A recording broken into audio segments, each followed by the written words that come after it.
اعوذ باللہ من الشیطان الرجیم، بسم اللہ الرحمن الرحیم۔ داستان ایمان کی روشنی کے ایپیسوڈ نمبر 22 میں آپ سب کو خوش آمدید کہتے ہیں۔ صبح کی روشنی میں سلطان صلاح الدین ایوبی کے ان سواروں کا دستہ جو ان کے تعاقب میں گیا تھا، گھوڑوں کے کھرے دیکھ کر روانہ ہو گیا۔ یہ بہت سے گھوڑوں کے نشانات تھے جو کہ چھپ ہی نہیں سکتے تھے۔ صبح سے پہلے صلیبیوں کی پارٹیاں لڑکیوں کو ساتھ لے کر چل پڑی تھیں۔ ان کی رفتار خاصی تیز تھی۔ ان کے تعاقب میں جانے والوں کا سفر بھی رک گیا تھا کیونکہ رات کے وقت وہ زمین کو نہیں دیکھ سکتے تھے، مگر صلیبیوں نے پھر بھی سفر جاری رکھا۔ وہ آدھی رات کے وقت پڑاؤ کرنا چاہتے تھے، وہ بہت جلدی میں تھے۔ صبح کے دھند میں صلیبی جو آدھی رات کے وقت رکے تھے چل پڑے۔ ان کے تعاقب میں جانے والوں کی پارٹی صبح کی روشنی میں روانہ ہوئی۔ میگنا ماریوس نے عقل مندی کی تھی کہ وہ اونٹوں پر گیا تھا۔ اونٹ بھوک اور پیاس کی پرواہ بالکل نہیں کرتا، وہ رکے بغیر گھوڑے کی نسبت بہت زیادہ سفر کر لیتا ہے۔ اس سے میگنا ماریوس کا سفر جو ہے وہ تیزی سے طے ہو رہا تھا۔ سورج غروب ہونے میں ابھی بہت دیر باقی تھی۔ جب انہیں لاشیں نظر آئیں، علی بن سفیان کے نائب نے بالیان کی لاش پہچان لی۔ اس کا چہرہ سلامت تھا۔ اس کے قریب اس کے 6 دوستوں کی لاشیں پڑی تھیں۔ گدھوں اور درندوں نے زیادہ تر گوشت ان کا کھا لیا تھا۔ سوار حیران تھے کہ یہ معاملہ کیا ہے۔ خون بتاتا تھا کہ انہیں مرے ہوئے زیادہ دن نہیں گزرے۔ اگرچہ یہ بغاوت کی رات مرے ہوتے تو خون کا نشان نہ ہوتا اور ان کی صرف ہڈیاں رہ جاتی۔ یہ ایک معمہ تھا جسے کوئی بھی سمجھ نہ سکا۔ وہاں سے پھر گھوڑوں کے نشان چلے۔ سواروں نے گھوڑے دوڑا دیے۔ نصف میل تک گئے تو اونٹوں کے پاس کے نشان بھی ان کو نظر آئے۔ وہ بڑھتے ہی چلے گئے۔ سورج غروب ہوا تو بھی نہیں رکے کیونکہ اب مٹی کے اوپر نیچے بڑے بڑے ٹیلوں کا علاقہ شروع ہو گیا تھا، جس میں ایک راستہ بل کھاتا ہوا گزرتا تھا۔ اس کے علاوہ وہاں سے گزرنے کا کوئی اور راستہ بھی نہیں تھا۔ صلیبی اسی راستے سے گزرے تھے اور بحیرہ روم کی طرف چلے جا رہے تھے۔ ٹیلوں کا علاقہ دور تک پھیلا ہوا تھا۔ وہاں سے تعاقب کرنے والے نکل تو گئے اور وہ رکے بھی نہیں کیونکہ آگے ریتلا میدان آ گیا تھا۔ پھر انہیں مجبوراً رکنا پڑا۔ صبح کے وقت چلے تو کسی نے کہا کہ سمندر کی ہوا آنے لگی ہے۔ سمندر دور نہیں تھا مگر صلیبی ابھی تک نظر نہیں آئے تھے۔ راستے میں ایک جگہ کھانے کے بچے کچے ٹکڑوں سے پتہ چلا کہ رات یہاں کچھ لوگ رکے تھے، مگر گھوڑے بھی یہاں باندھے گئے تھے۔ پھر یہ گھوڑے وہاں سے چلے گئے۔ زمین کو دیکھ کر تعاقب کرنے والوں نے گھوڑوں کو ایڑ لگا دی۔ سورج اپنا سفر آہستہ آہستہ طے کرتا گیا اور آگے نکل گیا۔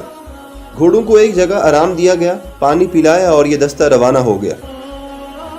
سمندر کی ہوائیں تیز ہو گئیں اور ان میں سمندر کی بو صاف محسوس ہوتی تھی۔ پھر ساحل کی چٹانیں نظر آنے لگیں۔ زمین بتا رہی تھی کہ گھوڑے آگے آگے جا رہے ہیں اور یہ بے شمار گھوڑے ہیں۔ ساحل کی چٹانیں گھوڑوں کی رفتار سے قریب آ رہی تھیں۔ تعاقب کرنے والوں کو ایک چٹان پر 2 آدمی نظر آئے۔ وہ اس طرف دیکھ رہے تھے۔ وہ تیزی سے سمندر کی طرف اتر گئے۔ گھوڑے اور تیز ہو گئے۔ چٹانوں کے قریب گئے تو انہیں گھوڑے روکنے پڑے کیونکہ کئی جگہوں سے چٹانوں کو پیچھے جایا جا سکتا تھا۔ ایک آدمی کو چٹان پر چڑھ کر آگے دیکھنے کو بھیجا گیا۔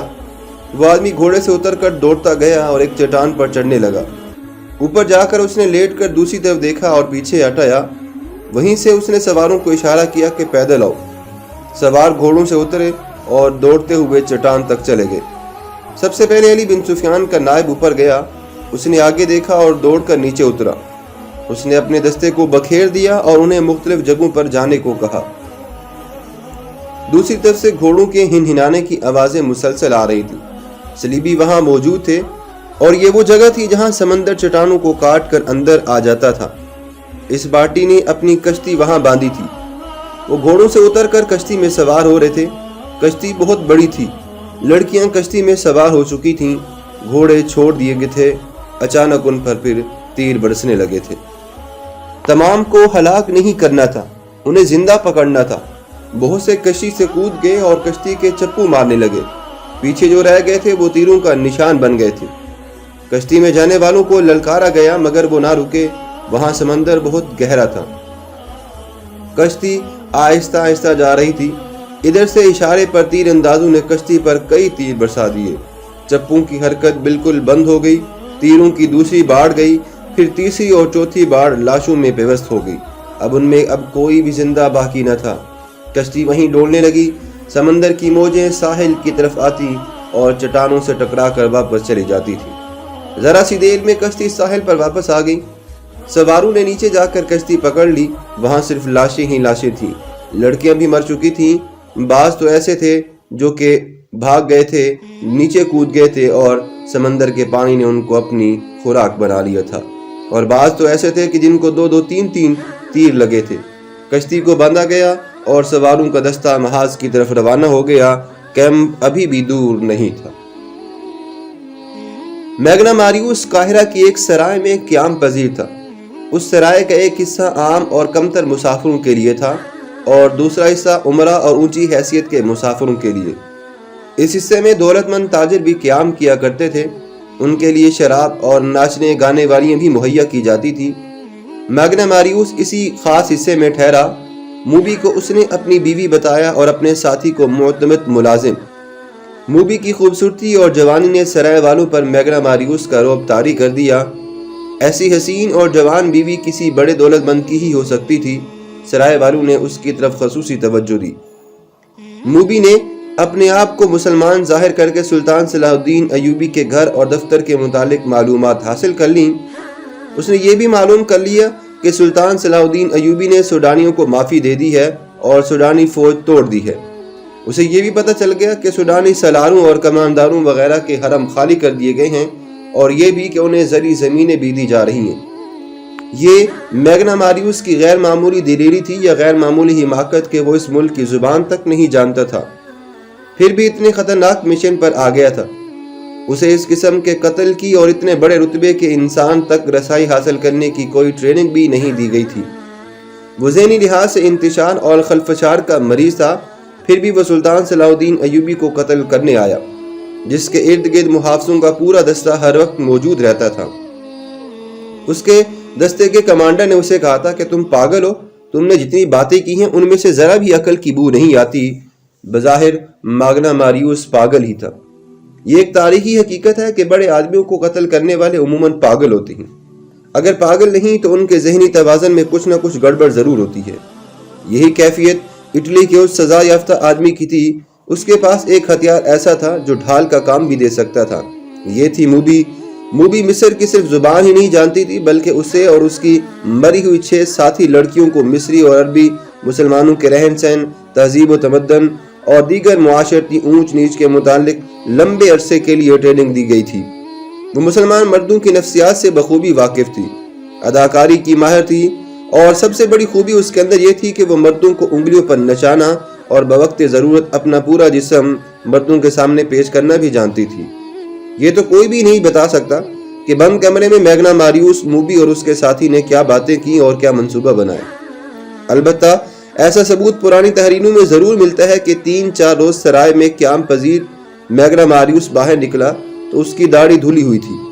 اس کے چہرے کا رنگ سوڈانیوں کی طرح گہرا بادامی تھا، جو کہ مصنوعی ہو سکتا تھا، لیکن مصنوعی لگتا نہیں تھا۔ اس نے معمولی قسم کا چوغا اور سر پر معمولی قسم کا رومال اور عمامہ باندھ رکھا تھا۔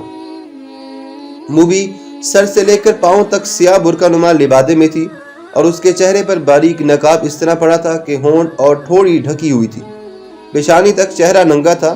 پیشانی پر اس کے بھورے ریشمی بال پڑے ہوئے تھے، اور اس کا حسن ایسا نکھرا ہوا تھا کہ راہ جاتے لوگ رک کر دیکھتے تھے۔ ان کا ساتھی معمولی سی لباس میں تھا، جسے پتہ چلتا تھا کہ یہ نوکر ہے۔ سرائے کے باہر 2 نہایت اعلیٰ نسل کے گھوڑے بھی کھڑے تھے۔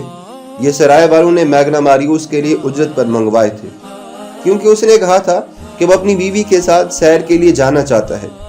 میگنا ماریوس اور موبی گھوڑوں پر سوار ہو گئے، اور جب گھوڑے چلے تو ان کا ساتھی نوکروں کی طرح پیچھے پیچھے چل پڑا۔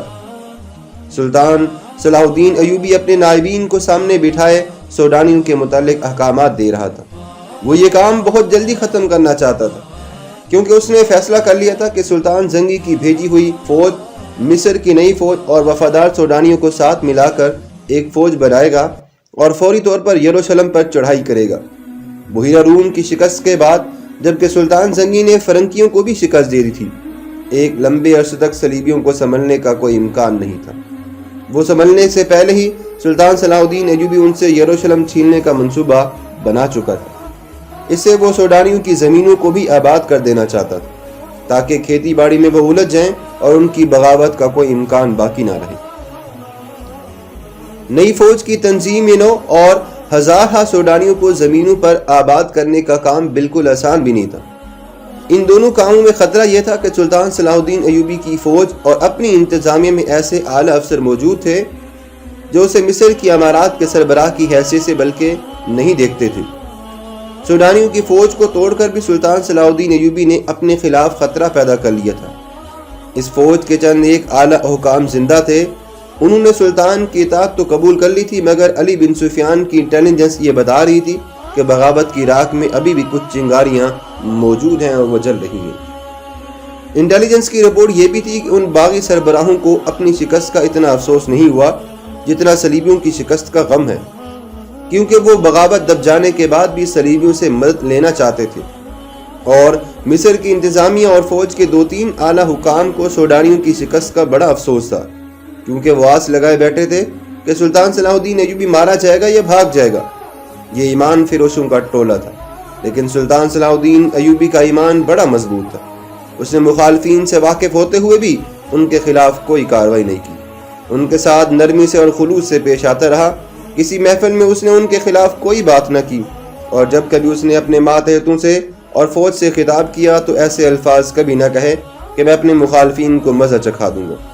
کبھی دھمکی امیز یا طنزیہ الفاظ بالکل استعمال نہیں کیے، البتہ ایسے الفاظ اکثر اس کے منہ سے نکلتے تھے کہ اگر کسی کے ساتھی کو ایمان بیچتا دیکھو تو اسے روکو، اسے یاد دلاؤ کہ وہ مسلمان ہے اور اس کے ساتھ مسلمانوں جیسا سلوک کرو کہ وہ دشمن کے اثر سے آزاد ہو جائے۔ لیکن در پردہ وہ مخالفین کی سرگرمیوں سے ہر وقت باخبر رہتا تھا۔ علی بن سفیان کا محکمہ بہت ہی زیادہ مصروف ہو گیا تھا۔ سلطان صلاح الدین ایوبی کو وزیر زمین کے اندر باقاعدگی سے اسے اطلاعات دی جا رہی تھی۔ اب اس کے محکمے کی اور زیادہ تعداد بڑھ گئی تھی۔ محافظوں اور شتربانوں کی قتل کی اطلاع بھی قاہرہ جا چکی تھی۔ اس سے پہلے کہ جاسوسوں کا کام تم کرو، جس میں لڑکیاں بھی موجود تھیں، محافظوں سے نامعلوم کچھ افراد ایسے بھی تھے کہ جن کو آزاد کرا لیا گیا تھا، اور یہی وہ واقعات تھے کہ ان لڑکیوں کو آزاد کرنے پر مجبور کیا گیا تھا، اور انہی سے یہ بات ثابت ہوتی تھی کہ ملک میں صلیبی جاسوس اور چھاپہ مار بھی موجود ہیں، اور یہ بھی ظاہر ہوتا تھا کہ انہیں یہاں کے باشندوں کی پشت پناہی اور پناہ حاصل ہے۔ ابھی یہ اطلاع نہیں پہنچی تھی کہ چھاپہ ماروں اور لڑکیوں کو عین اس وقت کس قوت نے ختم کر دیا ہے جب وہ کشتی میں سوار ہوئے تھے۔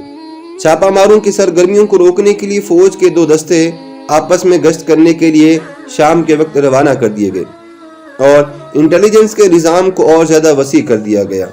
سلطان صلاح الدین ایوبی قدرے پریشان بھی تھا۔ وہ کیا عزم لے کر مصر میں آیا تھا، اور اب سلطنت اسلامیہ کے استحکام اور وسعت کے لیے اس نے کیا کیا منصوبے بنائے تھے، مگر اس کے خلاف زمین کے اوپر سے بھی اور زمین کے نیچے سے بھی ایسا طوفان اٹھا کہ اس کے منصوبے لرزنے لگے تھے۔ اسے یہ پریشانی تھی کہ مسلمان کی تلوار مسلمان کی گردن پر لٹک رہی تھی، ایمان کا نیلام ہونا لگا تھا۔ سلطنت اسلامیہ کی خلافت بھی سازشوں کے جال میں الجھ کر سازش کا حصہ بن گئی تھی اور اعلی کار بن گئی تھی۔ زن اور زن نے عرب کی ساری زمین کو ہلا ڈالا تھا۔ سلطان صلاح الدین ایوبی اس سے بھی بے خبر نہیں تھا کہ اسے قتل کرنے کی سازشیں ہر وقت ہو رہی ہیں، لیکن اس پر وہ کبھی پریشان نہیں ہوا تھا۔ کہا کرتا تھا کہ میری جان تو اللہ کے ہاتھ میں ہے، اس کی ذات باری کو جب زمین پر میرا وجود بیکار لگے گا تو مجھے اٹھا لے گا۔ لہٰذا اس نے اپنے طور پر اپنی حفاظت کا کبھی فکر نہیں کیا تھا۔ یہ تو اس کی فوج انتظامیہ کا بندوبست کر رہی تھی کہ اس کے ارد گرد محافظوں کے دستے اور بے شمار آدمی موجود رہتے تھے، اور خود علی بن سفیان تو اس معاملے میں بہت چوکس تھا۔ ایک تو یہ کہ اس کی ڈیوٹی تھی، اور دوسری یہ کہ وہ سلطان صلاح الدین ایوبی کو اگر پیغمبر نہیں تو اپنا پیر و مرشد ضرور سمجھتا تھا۔